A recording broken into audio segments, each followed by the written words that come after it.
Le Heiva se termine, mais le Ori Teiti continue d'exister dans les hôtels ou sur les bateaux. C'est le cas pour Teiti Ora. La troupe, sous statut d'association, se produit une fois par semaine dans un hôtel. 25 danseurs et 120 000 francs de cachet à se partager, soit environ 4 800 francs chacun en moyenne par prestation. Sauf qu'il y a quelques mois, le groupe se voit présenter un redressement fiscal. Voilà, maintenant il va falloir payer des impôts sur les transactions, il va falloir peut-être payer 3 années de TVA, ça veut dire plus de quelques millions.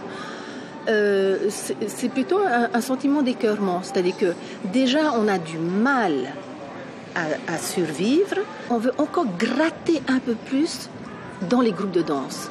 Pour la fédération de Ori Teiti, payer d'accord, mais à condition d'informer avant de sanctionner.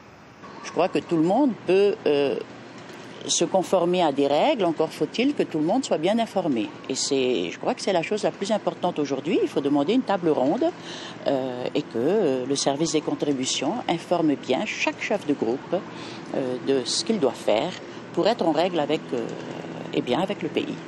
À Haut-Haïti, Marguerite Lai gère son groupe comme une entreprise. On ne peut pas vivre de la danse. Organisée en statut de URL, elle paye TVA et autres taxes depuis 2004 comme n'importe quelle autre société. 13% sur les prestations, 16% sur la vente des produits dérivés. Si le pays continue à mettre en place des taxes sans qu'il y ait consensus avec les groupes de danse, nous allons tout simplement disparaître. Est-ce que c'est ça qu'on veut? Je ne pense pas que ça soit ça.